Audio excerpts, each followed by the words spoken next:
This episode of Savage Sessions is brought to you and produced by Radio Salad Studios. And now your host, Chuckie Tee.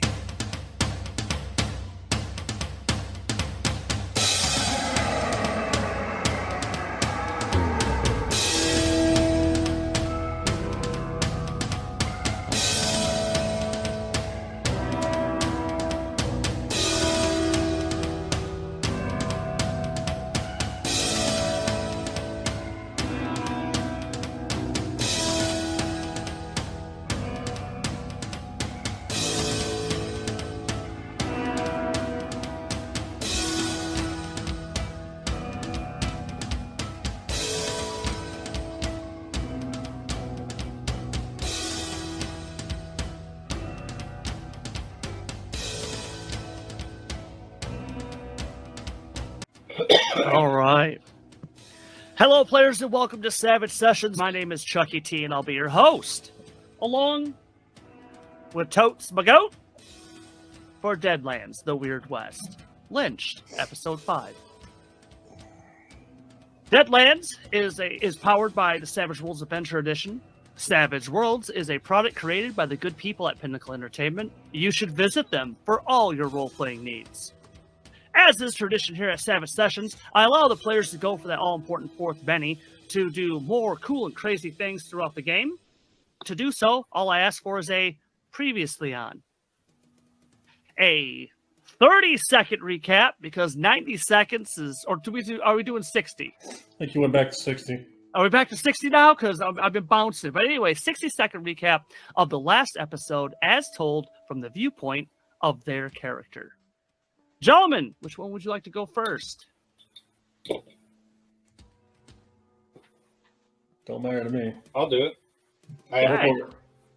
So, my story begins where my story last ended. Standing on the porch of the hotel, talking to my old dear friend, Marshall, Freddie Tiddlywinks Parker. And he started to scare me because he had an idea, but I didn't know what that idea was. But I later found out his idea was to recruit our dear friend, Mr. Benjamin St. Sir Benjamin St. Hilary Ross III. He wanted to recruit him to stop some hangings that were happening up in Colorado way. People were being taken and hung. I still don't fully understand all the details, but he assured me he'd explain it on the way. We learned that our old friend of mine, when I remember her name, Black. Yeah, but I want to remember her first name. That's what I really want. Minerva. Minnie. That's right. Minnie Black, old Minnie. friend of mine, had been arrested. We had to go see Sheriff Coleman, who's a real ornery prick. Luckily, Freddie pulled his head out of his own ass and was able to, convince Sheriff Coleman that the marshal is entitled to outrank the sheriff, and therefore we took Minerva off his hands to head to Colorado. And the last I heard, we were heading to get John out of some sort of cold storage where he was last kept, which again to me wasn't a bad place for a man with that odor. But that's I think about as far as I remember. Nice. How'd I do? You did excellent. You did excellent. Congrats. All right, go ahead. Take your fourth Benny. Greg or Lee, would you like to go for a 60-second recap as told from the viewpoint of your character? I'll give it a shot. Okay, and go. So, I'm waking up. I'm in a friggin' icebox again. So this time, if I remember right, I have a big hole in my chest. And I'm looking around, looking for my clothes, which are all gone. As I think back to the night before, I remember I let Buddy, who was supposed to be assisting me, out to play a little bit. He tore some people apart. Okay. Oh, shoot. Now I'm going 20 blank. seconds. When Nerva was there, I think she casted a spell, or maybe not. Well, to be fair, unfortunately, Johnny didn't have a lot of spot time, Yeah, it which wasn't. is fine. It was more Buddy than it was. Well, yes, it was, unfortunately. But that's okay, though. Go ahead, take your fourth Benny. Lee, do you want to go for that fourth Benny? I'm just going to kind of add to what the two of them said. And that's absolutely fine. From the viewpoint of Benjamin, them, yeah. go ahead. All right. So, I don't know how we're getting locked into this deal. This is absolutely crazy. We're headed up north into this cold Colorado territory. Plus, there's a menial task. We could be making millions here in town. But no, they wanted to go up and hunt weird things. And nothing you can get tusk and make ivory and sell China for. No, this is something that this new bunch of adventurers, explorers here in the West and this 20 seconds. vast wild land of America, they call it. Anyway, we're headed up there. I'm being dragged along. I may need this gun from what I understand. If there's any truth to this nonsense. But you know, wherever you find witches, whether it's back home in the United Kingdom or in this crazy new world. Okay. Nice. All right. Still looking for John. And to move things steadily along as we are heading over to the ice box. Oh, my goodness gracious. Let's see if I can't get this again. Okay, the ice box. Because why wouldn't I know that? It was right there. The ice house is number 33. Yeah. Yes, thank you. Right there, kids. Am I not? Okay, I'm not pinging. That's awesome. So anyway, so yeah, which is ironic because it's right next to right next to Red Hill Hotel. No, poor bastards. So let's go with that. Let's go Right with where that. we met the man who was killed. Yeah.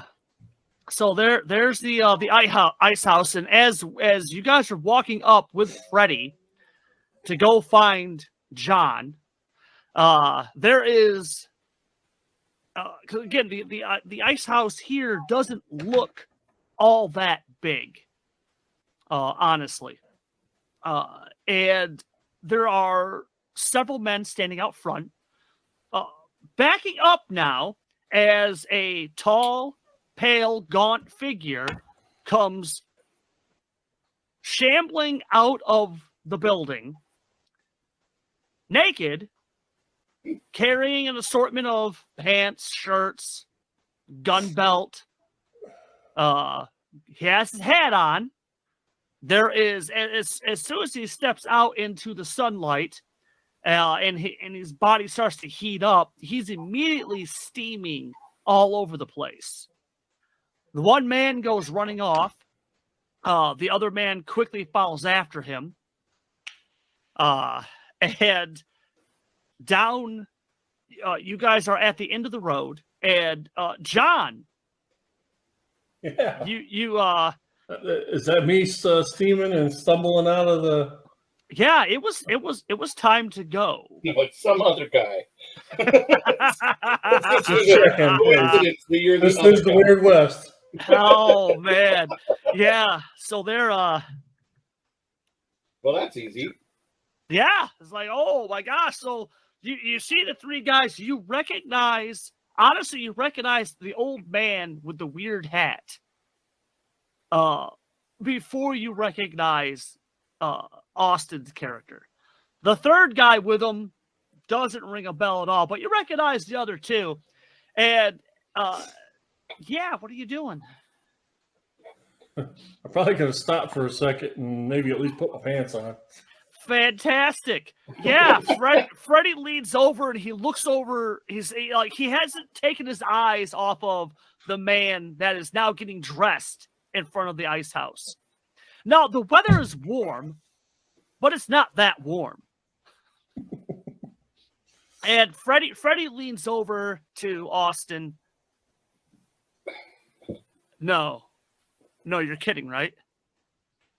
And again, he hasn't stopped looking. Like he's like, did Buddy heal me up, or do I still have like the gash in my front? And... Buddy has healed you up enough to where you can walk around without major. So I still have scrapes and scars and. No, actually, there's no mark from last night. Now, what you do have is you have 3 large puncture holes in your upper body. Okay.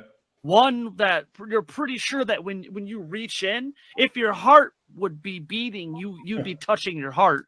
And the other 2 shots are pretty much into your lungs. Who needs those? Right? No, you don't anymore.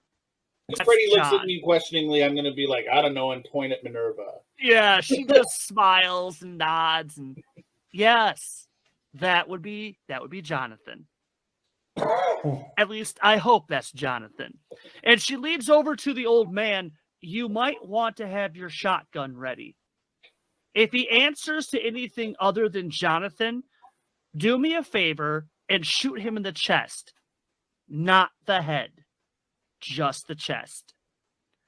And with that, she steps out in front of the 3 of you and she begins waving her hand. John, is that you? Yes, it's me. Well, I need to get some new clothes. Yes, you do. And she stops and she has. And of course. She turns back around and she nods at Marshall, Parker, and Austin and Benjamin. As the 3. None of this shit. Oh man! Oh my God! So the 4 of you are now standing up front, and Parker, his eyes are big. He's watching as John is finishing up getting dressed, and he's getting his gun belt re-cinched. It looks at Minerva, and Minerva just nods. Yeah, we need to get off the streets. It would probably be an extremely good idea if we got off the streets. Okay. I think we can. Is there a cat following John at this point as well, or is that? Booters is staying out of sight at the moment. All right. Staying out of sight at the moment. Yeah, I still gotta feed Buddy his promised felines. Yeah. I believe a dog was also promised. And a dog. Yeah, oh my God. A couple God. cats and a stray dog. Yep. Oh God. So Parker glances around the group, and can we go back to the Red Hill Hotel? Is there a quiet place that we could sit down and? I got a room. He nods, and that would be an excellent idea right now. As you guys are all talking, I kind of walk up behind them and I go, yeah, they know how to get my food right. The scene shifts, and we find this large group shuffled into Austin's room. Thankfully, the room, because you have been comped by the management, the management has put you in an adjoining room with Mr. Ross. So it gives you guys a little bit more breathing space. And Parker explains that he has train tickets for tonight, and that we take the train line going from Sacramento, have a connection from Sacramento up to the final stop up in Oregon. And from there, we need to acquire a stagecoach of some kind, which shouldn't be much of an issue. So he says if you have any, the train leaves promptly at 7 o'clock. So if you have any business before 7 o'clock, handle it now, and then he would meet you all at the train station. I do. How long do we have then? What time is it now? Oh, it was earlier. So you guys have pretty much all day. Better part of the day, yeah. Yes. All right. Good. I need a lawyer. Okay, so that would be Barkham and Barkham. And I need a bank. That would be the first bank of Gomorrah. Let me go start with the lawyer.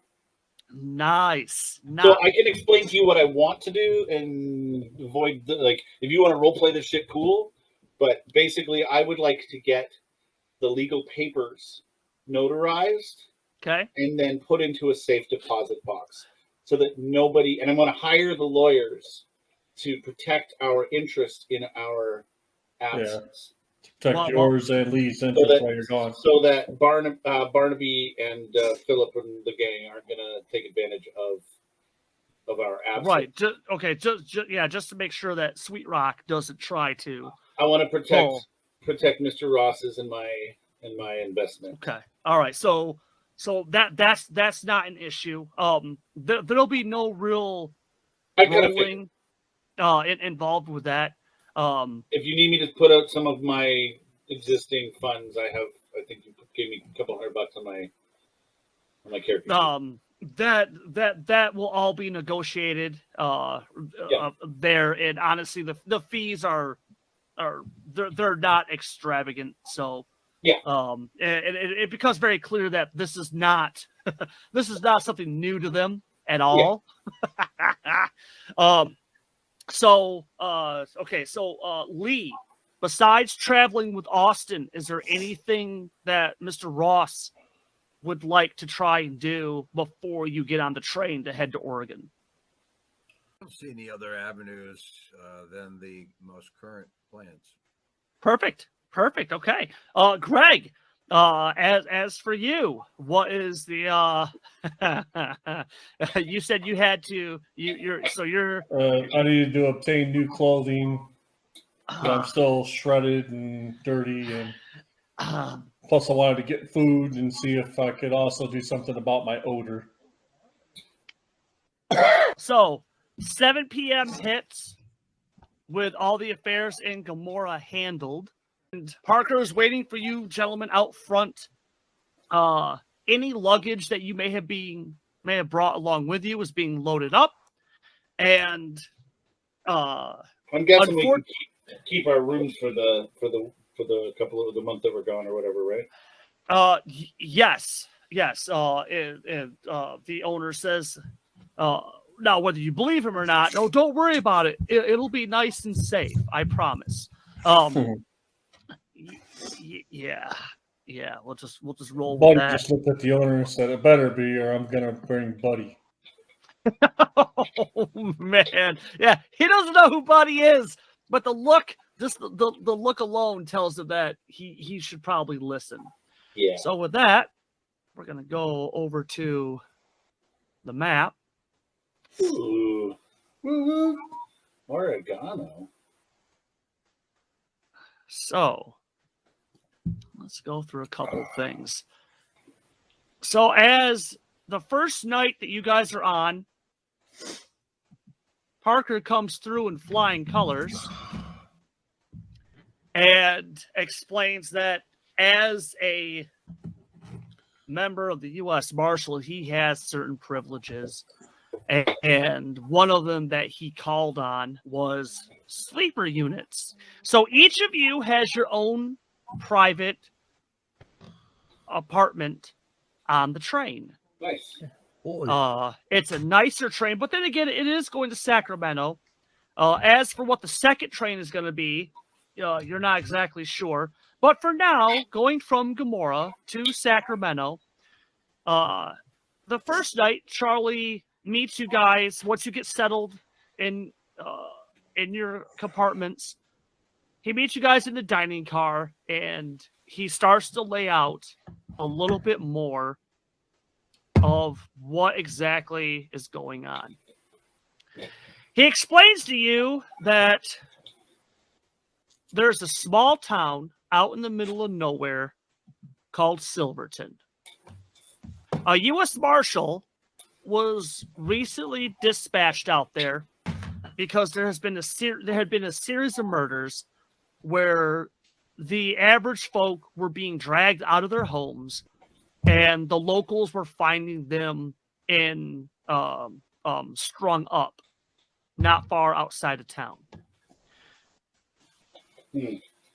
Parker explains that it wasn't until just recently that he was notified that this marshal was looking for possible assistance, as Silverton has proved to be a little bit more challenging than what he thought. Real quick, Lee, what is the name of the other marshal? Marshal? Oh, yes. Okay. We need a nation. Yep, I need a name for the other marshal. The one is that is called upon Parker's assistance. Wurzburg. Whoa, what? Wurzburg. Wurzberg.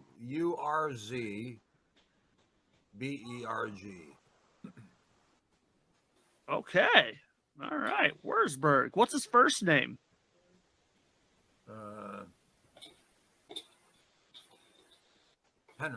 Henry. Okay.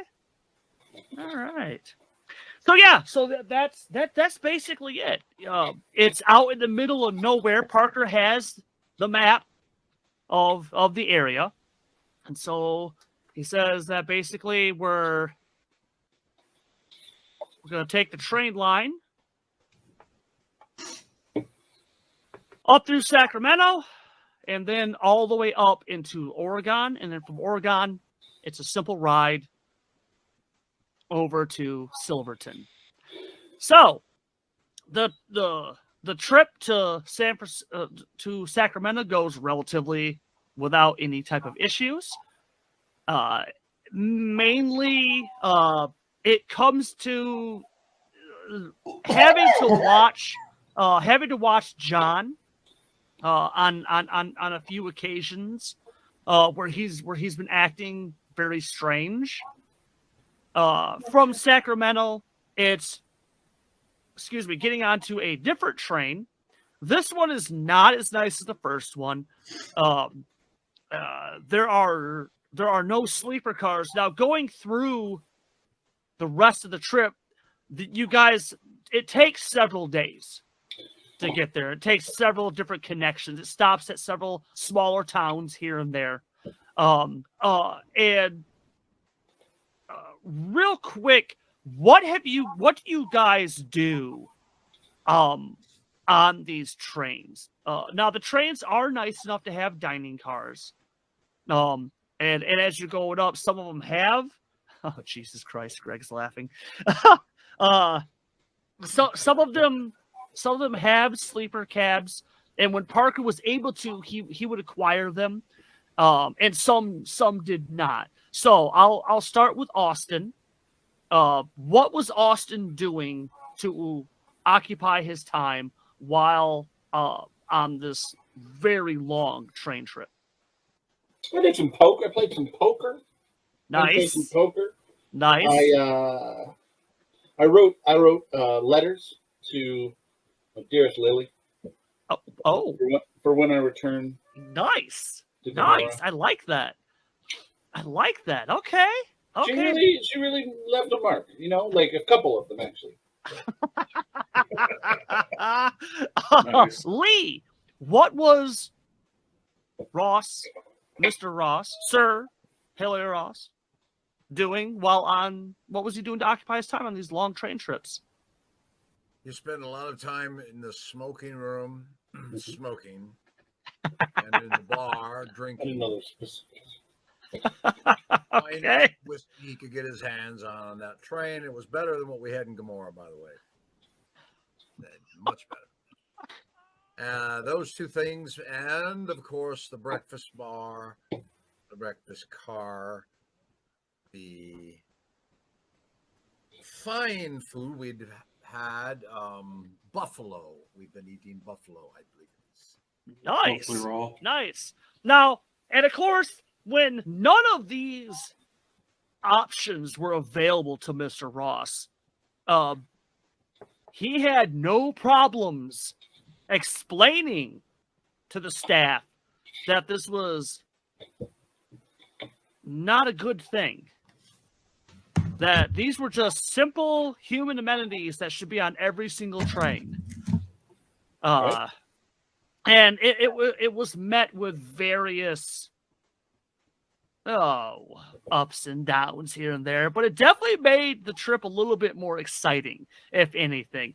Seeing Mr. Ross get a little excited, yeah, it usually brought a smile to everybody's face because yes, that British accent, those sensibilities that were coming through, is just precious, absolutely precious. And now we come to John. Oh my God. A train trip sounded good until you realized that you basically were stuck in a mobile tin can with Buddy. Yeah. Oh boy. Oh boy. Yeah, so basically, if I had any longer stops, I might hop off and go grab a bite to eat, so to speak. I'm going to make it very easy for you. Yes, you would definitely have had time for that. Okay, yeah, some of the longer stops, I made sure to keep Buddy satisfied and fed so I didn't have any outbreaks on the train ride. Other than that, I was pretty much, I tried to make some deals with one or two of if we had like dining cars, Yep. the crepes, Okay. just to sneak me raw meat or have a raw plate delivered to my cabin if I had a private quarter. It cost you a little bit, and you did overhear one of the attendees saying that they hope to see the puppy that you snuck on board before you got off on more than one occasion. To which brings us now to Silverton. Oh boy. Yes, indeed. Okay. I have... they're all good. Your tokens are on there. Praise me. Okay, so once you guys get off the train, getting one of the... oh, dear God. One of the coaches to take you to Silverton itself, yeah. You boys have definitely rid in something more comfortable. So first thing we need real quick is I'm going to need a vigor roll.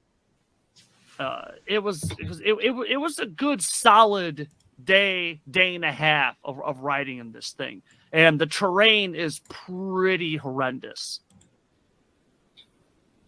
Excuse me.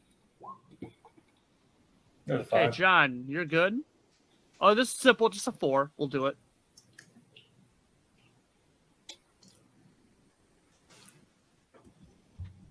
Oh, come on, unfreeze.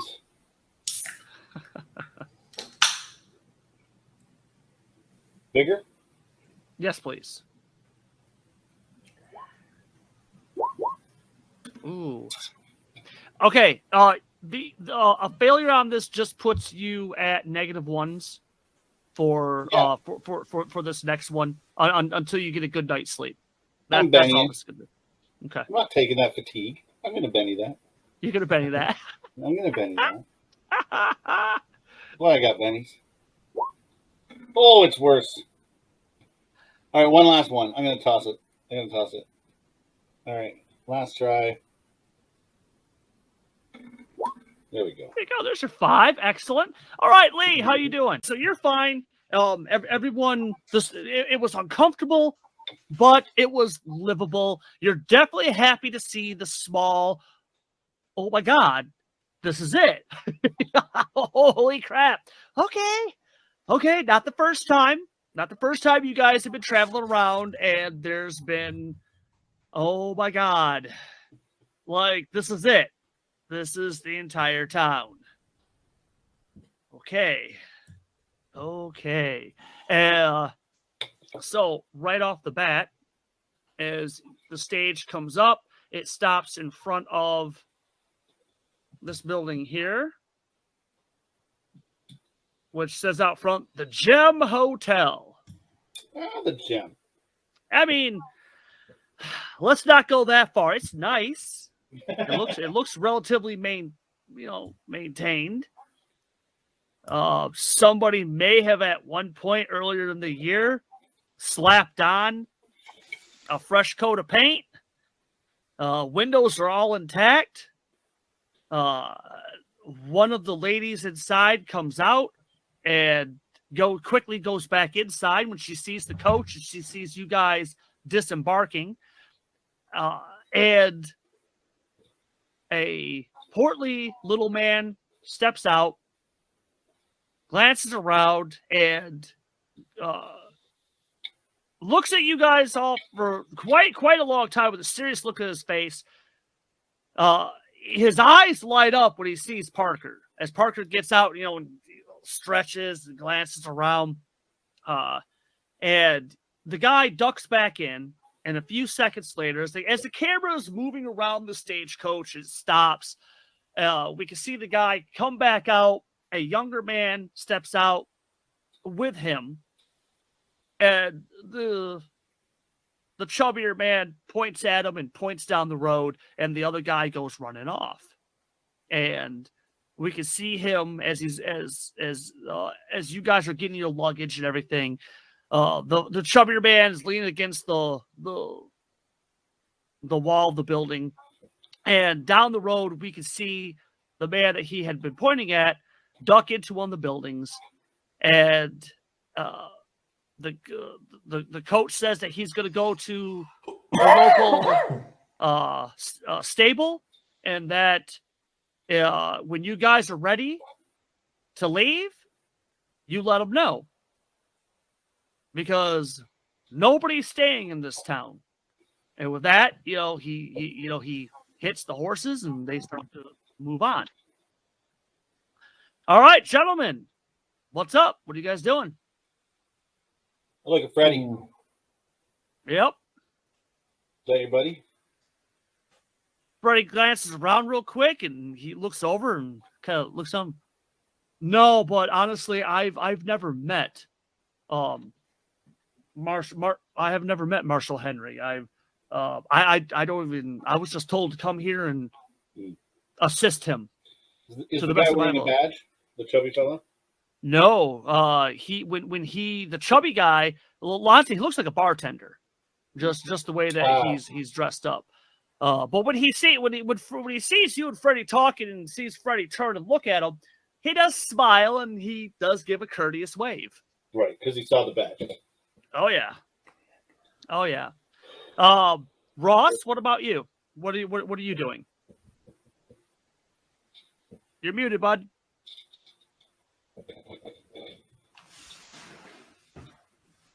I'm staring at the barber pole. Right down there, right down the road. I can see it at the end of the road there. Of course. My beard is getting scraggly on this dusty, filthy coach we came in on. And I want to get a trim. Okay, yeah. All right. Do you want to get your room first, or do you want to go get the trim first? Oh, the trim. The trim. Okay. What do you say to the other four? Or this would be the other three guys? I say, I'll meet you at the hotel. I'm headed down to the barber shop. And with that, the old man turns, rifle over his shoulder, and starts strutting off the road onto the sidewalk, if there's one available. And yeah, go ahead. Put him inside the barber's spot. Greg. Greg, what's Johnny doing? He just shakes his head and good riddance. Oh my goodness. That is awesome. We're going to get our rooms, and there should be some food and hopefully some drink there, right? Oh, you hope so. You hope so. So go ahead, move you guys' pieces into. I will use the Minerva piece to represent Freddy tonight. Okay. So I'm assuming this big room here. Yes, it is. Yep, the Gem Hotel. Okay. Sorry, and where did we come in? We came in over here. Yes, where your tokens are at, that is where the stage has dropped you guys off. And where did the guy come out of? He came out of number 9. Okay. I'm going to head over there. Yeah. Yeah, he's you know, as you and John. I'm up on the edge right now in the doorway, whatever. Right. Well, as you guys come up, the chubby man smiles and says, "Gentlemen, welcome to the Gem Hotel. Are you staying for a while?" Yeah. He's not very subtle about the fact that he really hopes you guys are staying for a while. Well, that depends on how comfortable your beds are and how beautiful your waitresses are. The best around, the best in the whole territory, sir. I promise you. Please come in. Turns around, looks inside. He barks for 2 men in the back to come out there. No, gentlemen, please. I'll move you. You want rooms, or are you just looking for a meal? I'll start with a meal. I always like to start with a meal before I retire to the hotel room with a nice gentleman like yourself. Barks at the guys to get their luggage and bring them upstairs. Well, right this way. A nice facility with nobody in it. Yeah. There's one guy sweeping the floors. There's another guy wiping off tables, and honestly, it looks like he's more along the lines like he's dusting the place. Yeah. So these and are the waitresses? Well, there's one young lady that is leaning against the bar, and he, nods at her, and he has an intent look in his face. He nods back over at the 3 of you, and he goes behind the registry, and the girl comes up and introduces herself as Sarah. She's happy to meet you, and welcome to the Gem Hotel. And how could she assist you? Well, I would love, I do mean love, a nice drink. What time of day is it? Oh, that is an excellent question. Hey, Greg, roll me a D12. Let's roll with that. There we go.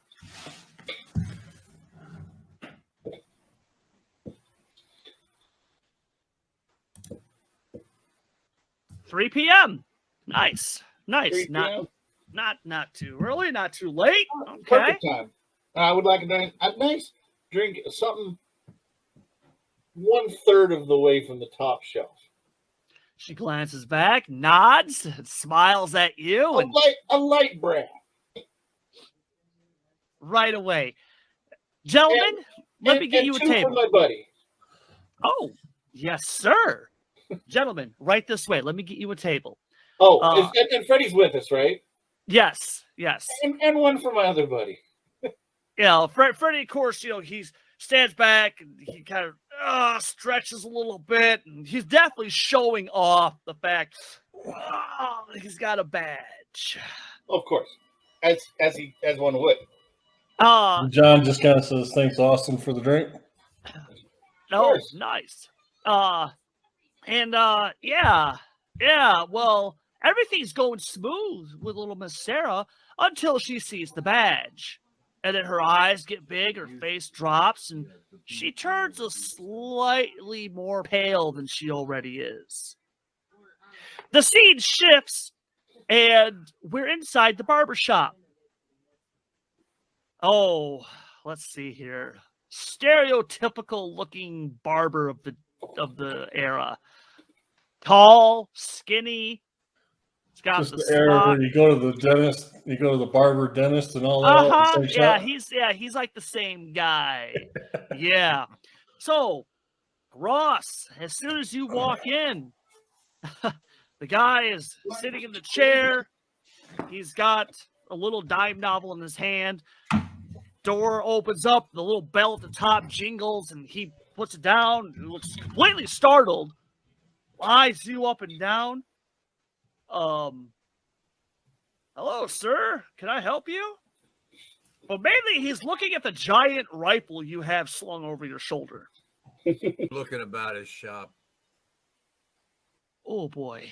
Are there any animals in his shop? No. None. Well, no. Actually, I take that back. He has a wolf head mounted on the wall. Wolf head. Ooh. It's seen better days. Oh, I remark then immediately to the barber, what a marvelous beast that must have been to take down.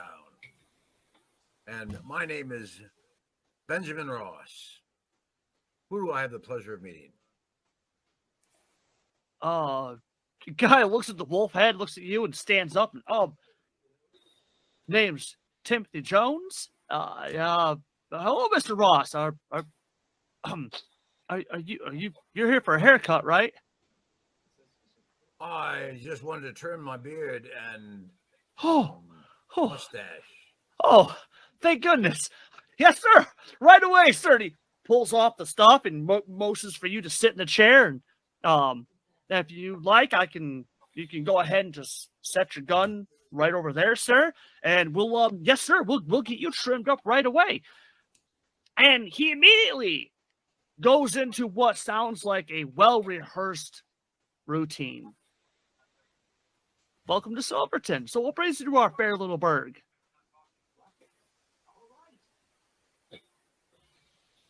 Just passing through. No particular headed east. Or heading east. Well, excellent. He's got the smock on and he's going through and he's got the shears out. And, well, it's a beautiful weather we're having this time of year, isn't it, sir? Wonderful weather. How is that whiskey bar right next door? Pretty good. Seen better days Would you say you can get better drink if I was to go to say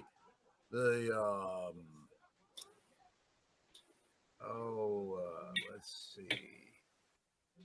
It looked like a bunch of horses tied up down there at that saloon. Is the saloon a good place for a drink, or the whiskey bar? Would you recommend? Well, sir, if I'm going to be the whiskey bar is nice, sir, but it caters more to, and he stops trimming, looks around like as if there's someone that's actually going to hear him. It caters more to the loggers and miners. If you're looking for more high end, sir, I recommend the Gem Hotel. But that's just me, sir, and I'm not one to gossip. No, gossip. And he goes back to trimming. Where can a man go in this town for good gossip and a good shot of whiskey? Well, I'm new to town. I'd love to know what's going on here. Anything unusual going on you could tell me about? The shears actually slip and you catch his wrist before he comes back. He takes a deep breath and his hand is trembling in your hand. Apologizes, pulls back, and I don't know exactly what you mean, sir. Lee, I'm going to need you to give me a persuasion roll. I want to see if you can get this guy to talk. Persuasion. I got you right there. Okay.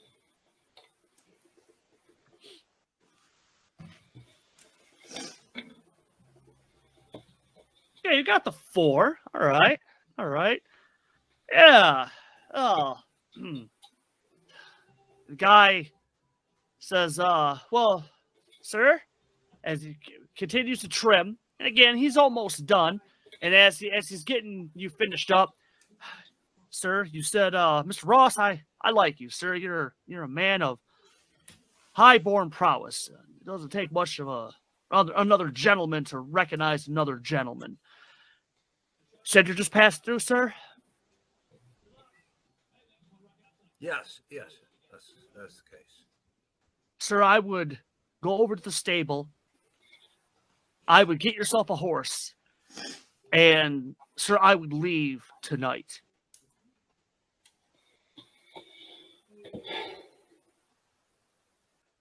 Well, thank you, my good man. And here's a $5 note. Holy crap!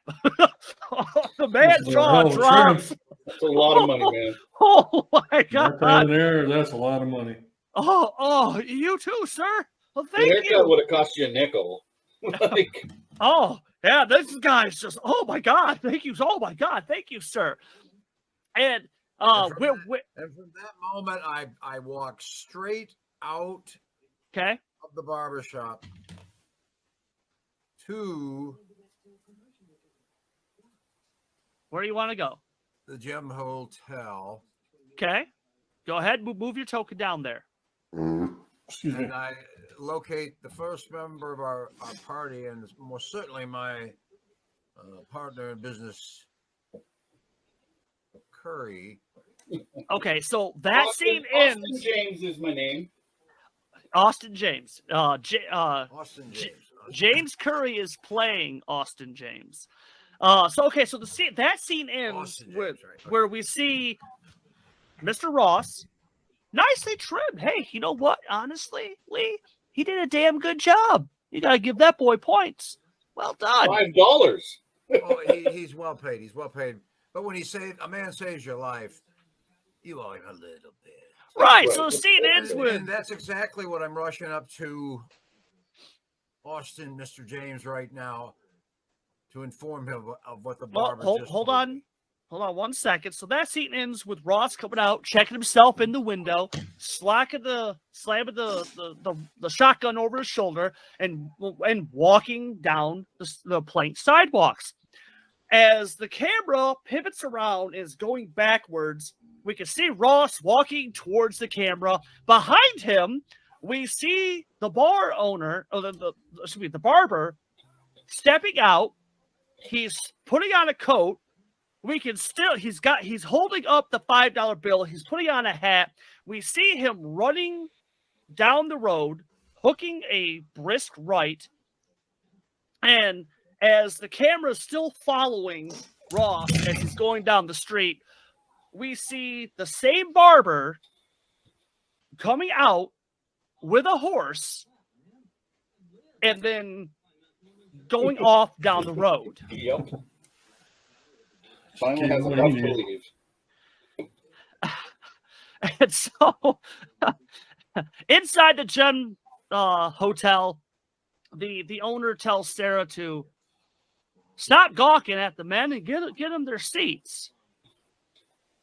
Sarah snaps out of the daze that she's in, and she gets the three of you,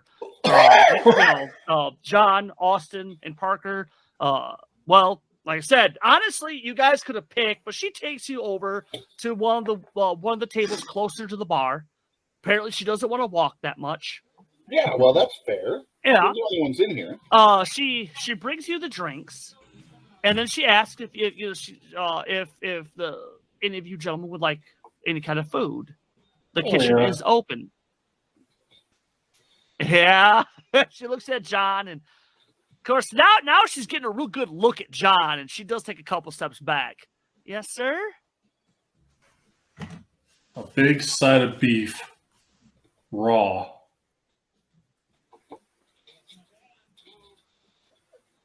And she's looking at the others. I say, you know what? He's accustomed to rare meat. Perfectly fine if it's fresh. Make sure it's freshly slaughtered for him. We don't want any bear parasites. And Parker just nods. Yeah. I pull out a silver dollar and I say, please. I was gonna say John was reaching for his money at the same time. Oh, she takes John's money and she takes Austin's money, and she nods and she says it'll be a few minutes, so she'll be right back. What would you and she nods at Austin. What would you like, sir? You know what? What do you have cooking right now? You got any soup on or stew or? Yes, sir. We have an awesome chili going on right now. Ooh, is it spicy?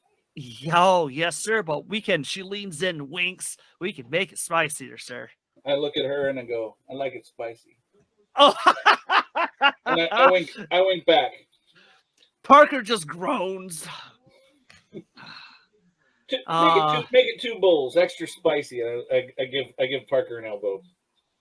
He kind of looks at you and that'll be absolutely fantastic, ma'am. Thank you so much. She turns and she nods and she stops because she looks at Parker. And again, I'm not going to have you do the notice rolls because she's not trying to be sneaky about it or anything like that. You can tell that she's not really looking at Parker. She's looking at the badge. Yeah. And she holds it for a few seconds and nods. I'll be right back, gentlemen. And she leaves.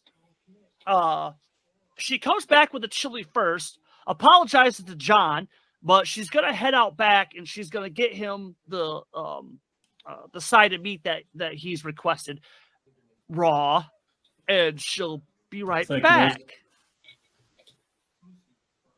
You guys can hear the bell to the front of the Gem Hotel ring several times. And you hear the familiar clop, clop, clop, clop as Mr. Ross comes into view. The gentleman behind the bar, behind the front counter. Good afternoon, sir. And, oh, excellent. I'm so glad you're here. Your traveling companions, if they are your traveling companions, are they not, sir? I wave them over. Oh, the man nods. Excellent. Oh, excellent. Will you be staying the night, sir? Let me speak with you in just a minute. Oh, apparently he's heard that before. And he nodded. Oh, very well, sir. Your traveling companions are right over there. And enjoy. If there's anything I can do for you, he's still talking to you as you come marching up to the table with Austin and Parker and John, who, Parker and Austin are enjoying a large steaming bowl of whatever that is. But they're just mowing it down like it's nothing. It's delicious. It is actually, you know what? James, gotta give him points. Not bad. Real hearty. Like this stuff. That's good. It's gonna stick to your ribs. So yeah. We've been in a stagecoach for quite a while, so I'm quite happy with whatever. Trail rations suck. Yeah. So yeah, Lee, you have the scene. You got the boys. They're all at the table. What's going on? I'm now informing Mr. James, my partner, of the ominous warning I was just given by the barber, and having watched him hightail it out of town only minutes later.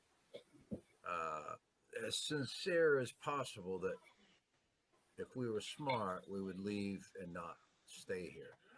That this town is most definitely a hotbed of danger of some type.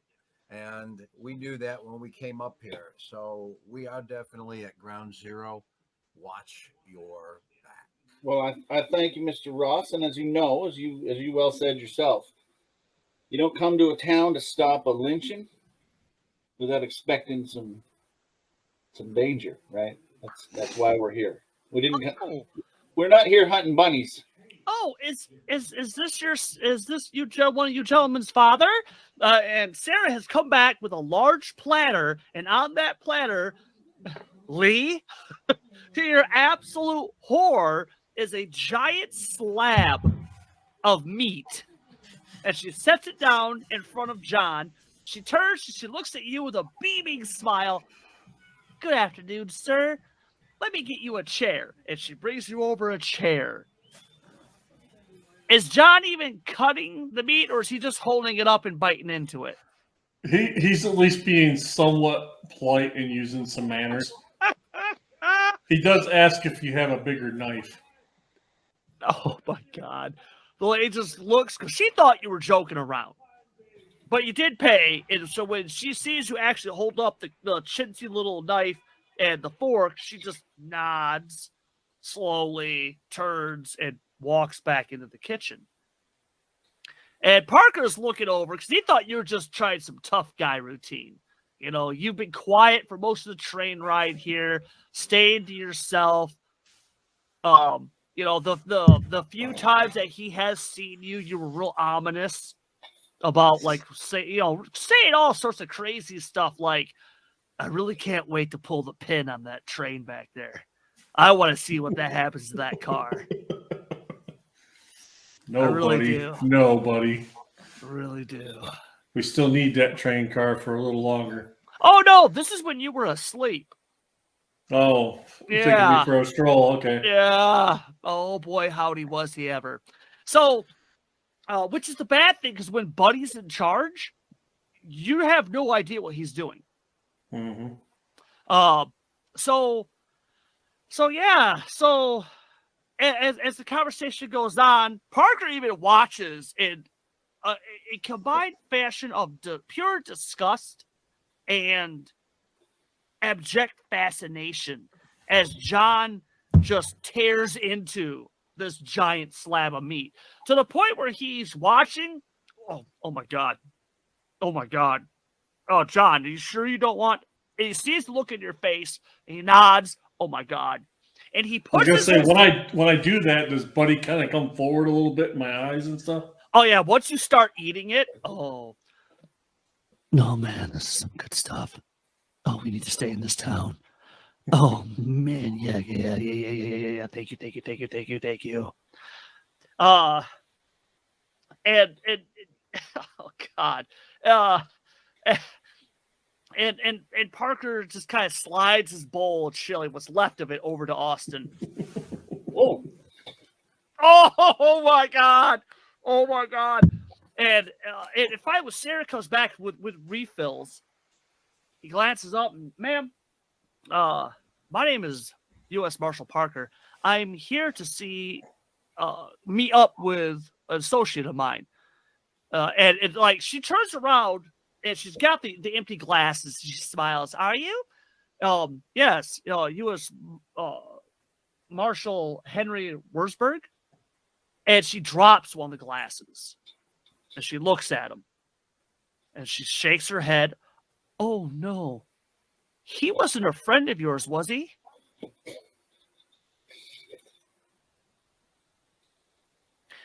The scene shifts, and we now find us and our prominent heroes in a place where they were sincerely hoping they would never end up. Sarah is out there and she's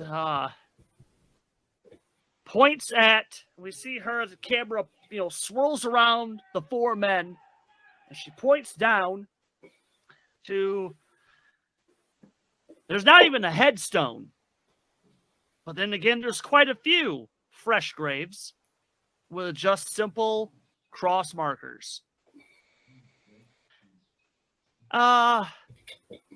Yeah, so this is where Marshall is and the sheriff. Yeah. They was looking for, and she's kind of wringing her hands. They was looking for the guy or guys, I'm not sure really exactly, that was been killing them people. And we found them the other day. Strung up in the tree. Which tree? She points off, and there's only one tree sitting out there, just outside of town. Yeah, looks to be about maybe a mile outside of town. Okay. I think we can see on the map or not. No, not on the map. But you can see. I'm sorry. It's off this direction. Okay. And as you guys are looking out, there's where she's pointing. You can see the road as it's winding off in that direction, and there's a small hill, and there's one lonely tree sitting out there. Yeah, that's where we've been finding all of them. What do you know about it? That's why we're here. We're here to stop it. Okay. Oh, okay. Well, A skill, okay. it has to be a skill. Well, while you're looking at that, Greg, how is John helping out? He's going to try and go with, I don't know, maybe fall into persuasion, but basically he's looking at the graves and he's going, Sarah, we're here to try to prevent any more of these to be dug. Gotcha. Go ahead. Give her a persuasion roll. And Austin, same thing with you. Okay. Okay, remember, boys, failures subtract from Austin because it means that you just were not being as helpful as you thought. Critical failures subtract 2 from Austin's. So should I wait for both of them to decide what they're rolling? You don't have to. I got a 6. Okay. So You got a plus 6. Nice. Yes. Any idea yet, Lee? Wait, hold on a second. Would common knowledge? Okay, something screwed up here. Because it says 6. Somehow I got her +2. Yeah, so you got an 8. Am I reading that right? No, I see a 4 and a 3 on the table. I see it. But wait, why does it say 4? The D4, oh, that's not even his roll. That's not his roll. On Google Meet, I see a 2-6. A 2 and a 6, and when I go over the 6, the 6 is green like an ace with a +2. Oh, but he has -2. He has negative persuasion because he's negative so persuasion. gross. That's right. Okay, I forget about. I keep forgetting about that. Okay, so that's what we're looking at. So you got 6. So still, that's a +1 to whatever Austin's going to roll. Lee, have you decided what Ross is going to be doing to help out? Would common knowledge be an acceptable role? What? How do you think common knowledge would help? What are you thinking about? Exactly. What is it? He's trying to use persuasion for what? To get her to just kind of divulge any more information because it looks like she wants to talk, but she's incredibly uncomfortable talking about it. So just making her think that it's common knowledge around the town or the area here. Sounds more like he's trying to bullshit her. That sounds like that sounds like taunt. Why don't you go ahead? Maybe persuasion, just talking nice to her, trying to get her to relax a little bit, maybe. Yeah, I can do persuasion. Okay, yeah. Why don't you try that? Let's see how that goes.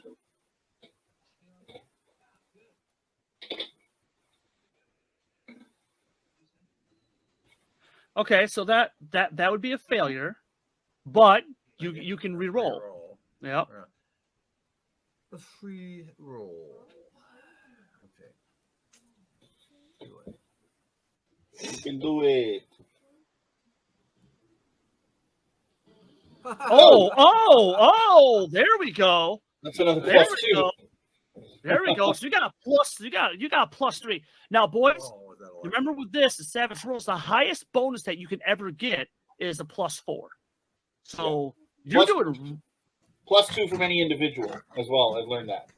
Oh, really? I did not know that. One person can give a +2, another person can give a +2, but nobody can give a +3 or a +4. Apparently, that's the rules that I remember hearing from something. That makes sense, though. Okay, cool. Excellent. So Austin, there it is. There's the fuel for the fire. And it got 7, almost an 8. I'll keep it. Okay. Plus, no way. It's like, Screw this. I want a raise on this one. Not with a +3. It's basically a free raise anyway. So close. There it is. There it is. Oh, There it is. That's like, There it is. So Oh, yes. Thank God. Okay. So as you guys are talking to her, get her off to the side, and go ahead. Yes, you have the raise. The So guys, I want to. go ahead. These two say their bit, and meanwhile, I just want to put my hand like gently but firmly on her shoulder, and I want to look her in the eyes, and I'm going to say, "We're just here to help, Sarah. We don't want to see anyone else suffer the way that these men here did." She begins breaking down right there. She turns into you. She's got her head in your chest, and she just starts crying. The scene shifts, and we find our heroes back in the gem. Sarah this time is the one sitting at the table. The owner is by the bar, and you gentlemen are just sitting on the chairs, the stools in front of the bar, or leaning against the bar. And Sarah is explaining to you how when Marshall Henry came into town, it was the same deal. Real quick, there's a land office. I don't see a sheriff. I could have sworn there was a sheriff's office here. Well, let's just say there is. There's no reason. Yeah, screw it. Yeah, this is a story. Right, not coming back here. Yeah, that's true. So she. Oh, hello. So she explains how he came here for the exact same reason. She explains that, wow, it took you about a week to get here. So roughly 3 weeks ago, there was a couple that was dragged out of their home, and they were found hung up in that tree. Who were they? The Davos family. They were the sweetest couple that you could have ever met. He was just a simple farmer. Used to work in the mine. He also did jobs over at the logging mill not far from here. And just the sweetest couple. Couldn't believe it. Really, really shook this town to the core. And as she's saying this out the front window, you guys can see that, there's nobody walking around this town. Mm-hmm. You can see the people that own these businesses, either if they come out, they just poke their heads out, and then they're just kind of going back in. How many people has this man killed? Well, there was a Davos couple. Mm-hmm. 3 nights later, it was about 3 nights after that, a local rancher, small time, nothing real big, they found him hung up in that tree. Same tree every time? Every time, sir. Every time. And then anything special about that tree? I'm sorry to interrupt. No, sir. No, sir. She even looks over at the owner of the hotel, and even he just says, "Whose land is that tree on?" Nobody's. Nobody. It's just a tree out there. Sorry. Now, after the rancher, you were saying? Oh, after that, it was about 2 nights ago. We found the sheriff, and we found Marshall Henry hung up in that tree. What were they doing? Were they they were canvassing? How long had Marshall Henry been here? He got here shortly after the rancher had been brought out. Mm-hmm. And even then, people were spooked, talking all sorts of crazy about hearing things. And it's just been terrible, and everybody's leaving. The workers won't stay, so there's barely anybody there. Oh, the loggers, a lot of them have left. There's even talk that some of the local some of the local ranchers and farmers, the ones that can't afford it, they're leaving. It's a shame. Okay. Lee, do me a favor. Roll me a smarts real quick.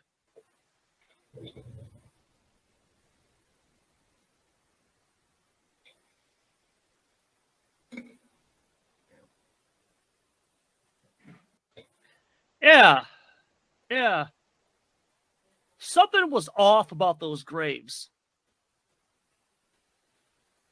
And it's been sticking with you the whole time you were walking back to the Gem Hotel. There was just something off about those graves, and you're having a hard time putting your finger on it, but there was something off about those graves.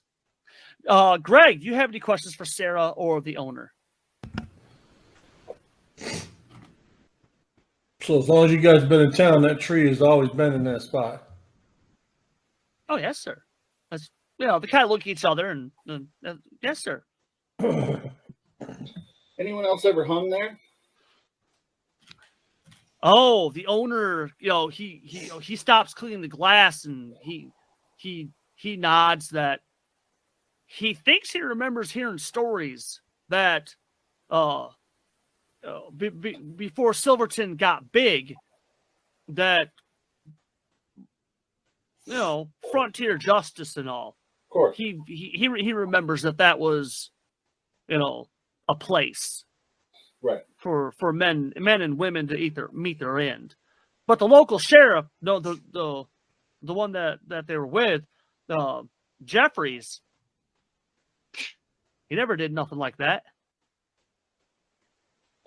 Right. How long ago was the last hanging, do you know? Is there anyone in town who's been here for quite a while? Is there an old man, old woman? Okay. Someone who would remember the history? 1 second. Because I was actually the Silverton Chapel, number 6 on the map. If someone wants to ping that right quick, like. I got you. Gotcha. Yeah, right there. There you go. Yeah, number 6. Greg, if you go ahead and scroll up, it's right there at the top. There you go. There you go. Oh, almost.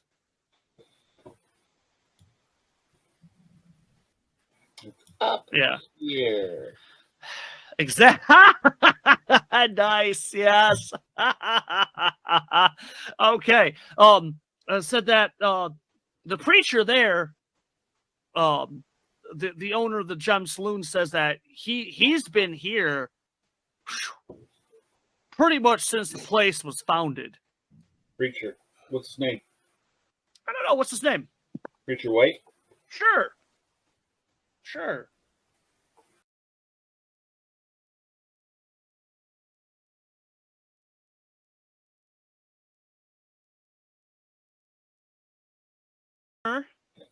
States that yes, Miss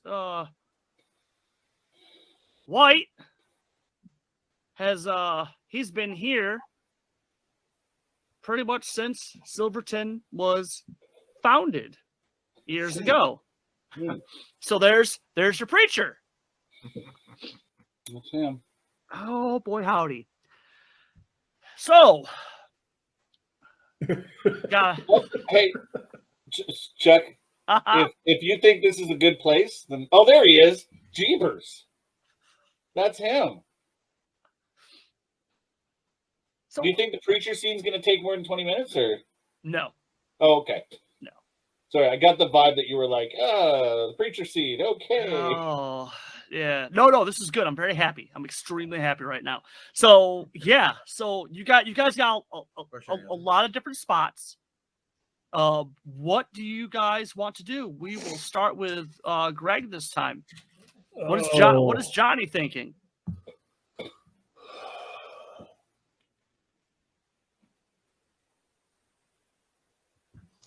I mean, we could wander out and talk to the preacher. Okay. We could explore around town some more. Okay. We could maybe even go have a look at this so-called tree in a day.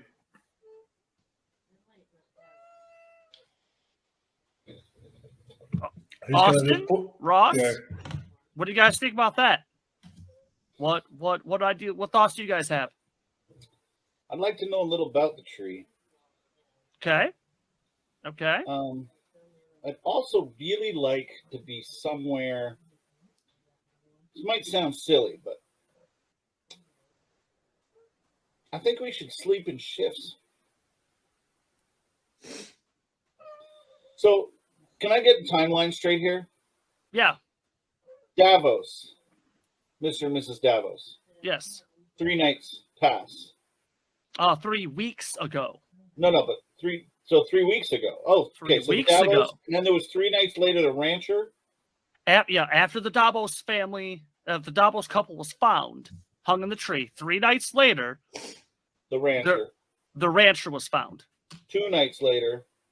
And then, then there wasn't a whole lot of okay. activity. 2 nights ago. And then 2 nights ago. Okay, so there was a gap of like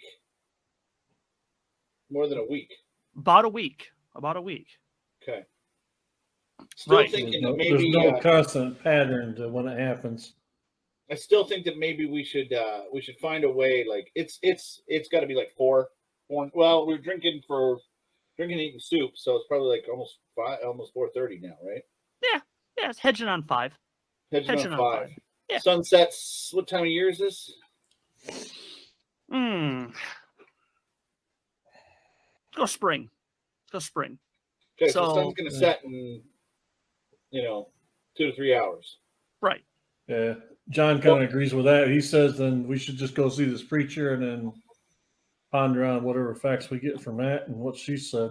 Well, I think we should also sleep in shifts tonight. We should stay in one room, sleep in shifts.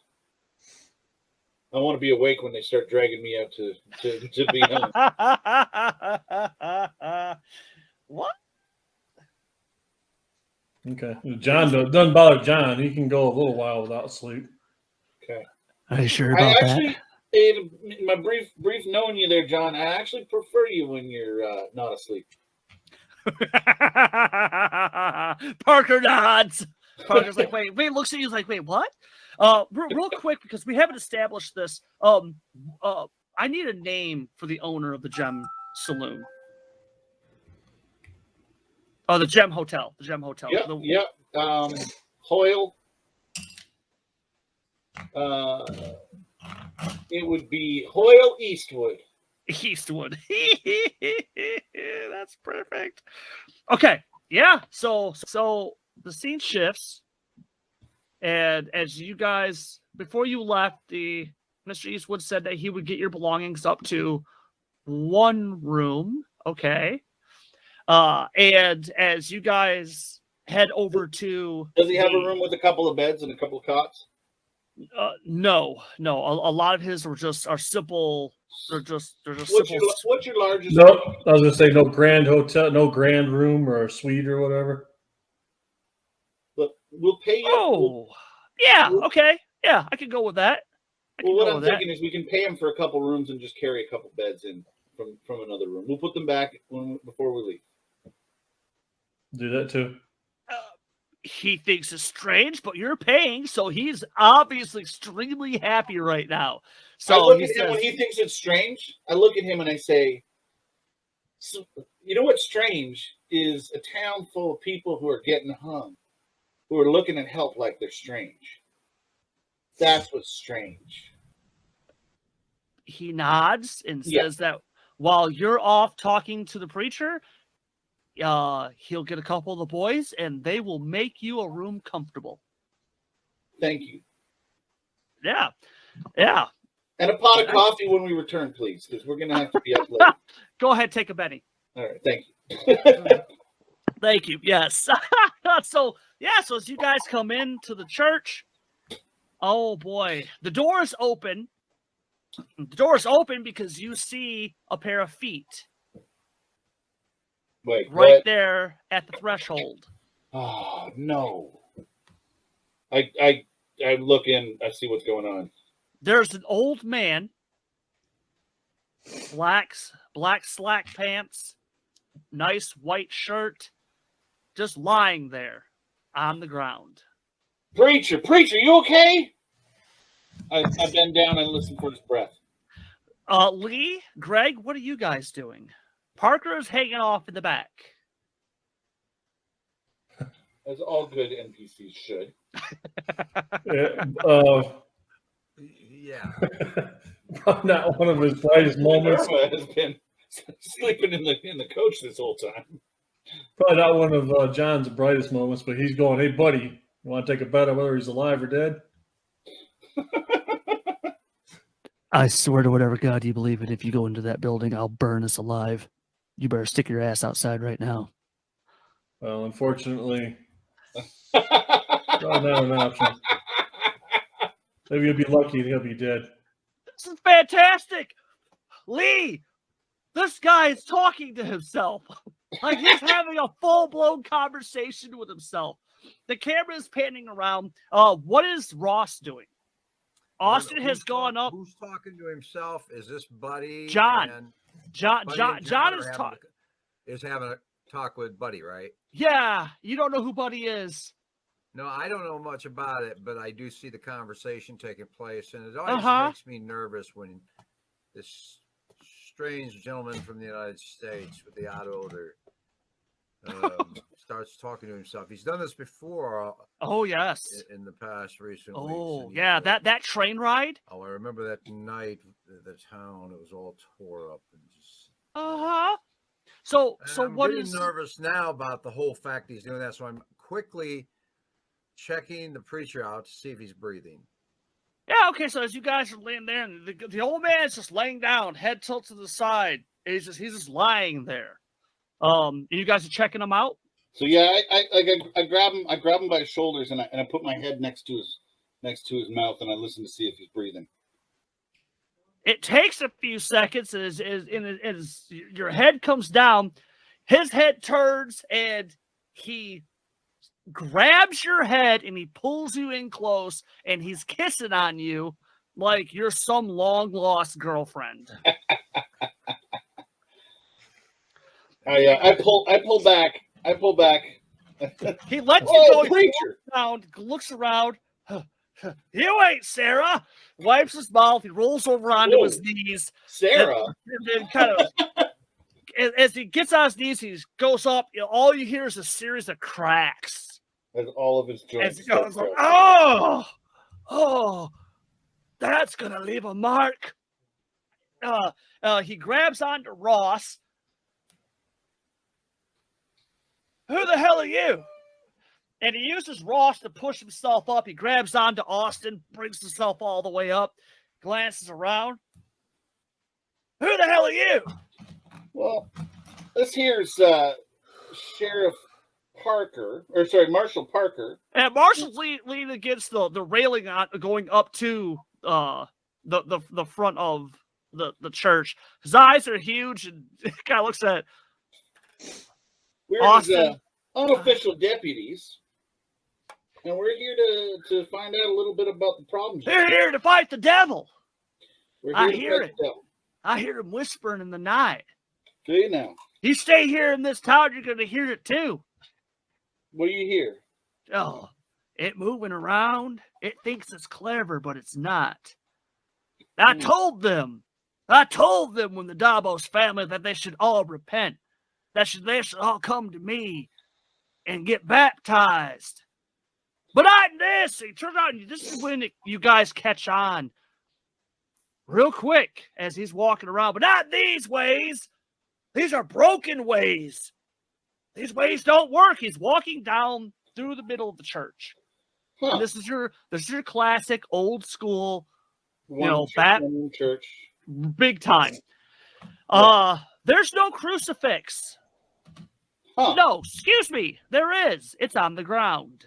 Whoa, preacher. Gets on the pulpit. We need to go back to the old ways. Bring back the real power and religion that this land was founded on. When those poor people were hung up there, I told them, it's because you forgot what the land gave you and what you need to give back to the land. Huh. I look at Mr. Ross and I kind of give him a look of like, you got any idea what the hell is happening right now? Oh shit, you've seen this before. When boys go native, you've seen this kind of look before. Yeah. Oh, that old man is gone. Any kind of sanity left with this old boy, it left. It checked out. What's John doing? He just laughs. You guys look at me funny when I talk to myself. No, never mind. Go ahead. Go on in there. I think we're in the clear. I think we're in the clear. Take a Benny.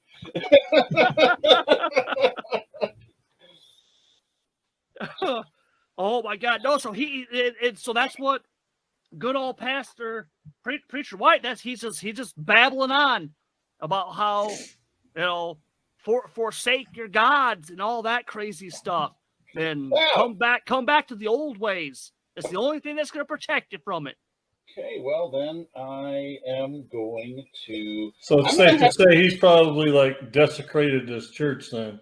Oh my God! As you guys. I think I'm gonna get really mad about this, and I'm not like James Curry doesn't give a crap, but Austin James, I believe, is going to be very offended by this. Oh my God! Hymnals have been like, now that you're looking around, they're like books have been open, ripped in half, pages ripped out. I'm going to draw my gun on this man. I'm going to grab him by the scruff of his outfit, and I'm going to pull my gun on him, and I'm going to say, "What the hell is wrong with you, preacher?" Oh my God! Eyes are big, pupils are really small, and they're like darting around. It's like he can't focus on you. Yeah. Drool's coming down his mouth. He's just cackling. And he's not even fighting you off. He's just, as you're holding up, he's just laughing. Just laughing. Yeah. Hysterically. Parker, I was going to say, when they were checking to see if he was alive, he is actually still alive, right? Oh, yeah. Okay. I mean, as far as you guys could tell. Yeah. So he ain't kicking it in my town, is he? So far, there hasn't been any evidence of that. But probably would merit a little bit of watching, because he's just cackling and just, and Parker comes up, he's like, "Oh, hey, whoa, Austin, whoa, calm down. All right, I pull my gun away, and I pull my gun away, I hand it to Parker. Okay, yeah, he takes it. Let's let the old man go. I look at the old man. Uh-huh. And I say, "You've been hanging these people? You've been hanging these people at the old tree. I'd like to intimidate them." Oh, nice. Yeah, go ahead. Ross, do you want to back him up? Yeah, dude, yeah, no. During your trips through Africa and all these other quote unquote uncivilized lands, when people lose it, stringing up a bunch of people, honestly, that's tame compared to what you've seen. It really is. So how does Ross want to back up Mr. Austin? Well, I can see quite clearly the preacher's out of his mind. Oh, yeah. There's no rational behavior there. So the only thing I'm concerned about is holding him down. Oh, okay. If it becomes necessary. Oh, no, that's fine. Actually, you know what, Lee? That's an excellent idea. Go ahead. Give me an athletics roll. I was going to say, can John jump into? Yes, of course. Lee is on one side of him. I'm on the other. Yes, go ahead. Give me an athletics roll, too. Yes, well done, guys. Excellent. Yes. Got a 4. So we'll roll with that. John got a 4 also. Lee, are you 5, didn't they? 5 and a 4? Yes. Okay. So you got success. Lee, are you happy with that roll? Because you're supporting, you can automatically roll again if you want. But you could have a critical fail, right? You could. Sure, or you could. When he re-rolls, does he keep the highest? Yes. I'm gonna play safe for the what? If that's fine. Lee, that's fine. Okay, so Austin, you have a +2 to this roll.